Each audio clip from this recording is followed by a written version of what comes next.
Etanol, itu yang sedang ramai sekarang dan banyak yang DM meminta pendapat saya tentang wacana wajib BBM itu beretanol mulai 2026. Oke, apa sih etanol? Etanol itu campuran biofuel yang dicampurkan ke bahan bakar fosil untuk mengurangi konsumsi bahan bakar fosil. Karena misalnya etanol 10%, artinya kita pakai bahan bakar fosilnya hanya 90%. Kemudian etanol itu memang digunakan di banyak negara, terutama di Amerika itu adalah pengguna yang terbanyak, tapi juga banyak negara yang belum menggunakan etanol.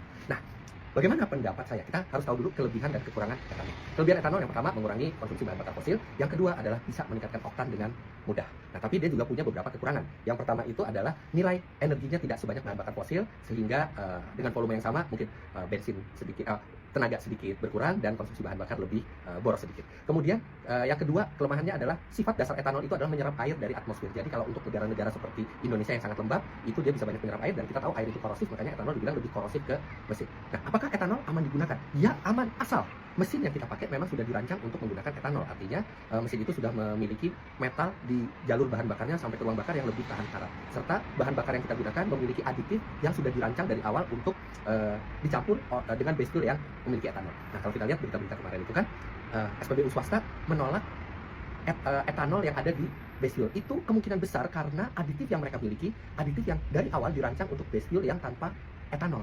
Nah, untuk membuat formulasi bahan bakar atau mengubah formulasi bahan bakar itu tentu membutuhkan waktu. Bahkan pabrikan bahan bakar itu kadang-kadang memiliki teknologi center di beragam negara. Di Amerika untuk meriset aditif yang base fuelnya digunakan di Amerika, yang di Eropa yang menggunakan base fuel yang digunakan di Eropa yang mungkin tanpa etanol di banyak negara. Nah, artinya kan mereka butuh waktu.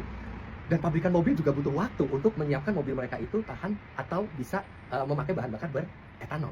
Sebagian besar mobil modern sudah bisa, tapi tidak semua. Kemudian mobil-mobil di bawah tahun 90-an itu bahkan sebagian besar tidak bisa menggunakan bahan bakar beretanol. Jadi kalau misalnya pemerintah mau mengubah aturan demi lingkungan yang lebih bersih, bahan bakar yang lebih energi baru terbarukan, saya dukung 100%, tapi harus diberikan waktu adaptasi untuk industrinya supaya pabrikan mobil bisa merancang mesin yang lebih tahan karat walaupun menggunakan etanol, bahan bakar beretanol. Kemudian SPBU, pabrikan-pabrikan bensin, bahkan mungkin termasuk Pertamina punya waktu untuk membuat formulasi aditif yang bisa bekerja dengan baik dengan bahan bakar dasar yang memiliki etanol. Jadi dia bisa mendukung kelebihan dari etanol sekaligus mengantisipasi kelemahan dari etanol, misalnya dengan menambahkan zat yang lebih anti karat untuk mengantisipasi sifat korosif dari etanol. Intinya perubahan ke arah yang lebih baik saya dukung penuh, tapi harus disiapkan waktu untuk industrinya beradaptasi supaya rakyat terjamin mendapatkan mesin yang tahan dengan bahan bakar tersebut serta mendapatkan bahan bakar dengan kualitas terbaik dengan aditif yang sudah dirancang dengan waktu adaptasi yang cukup. Jadi begitu pendapat saya,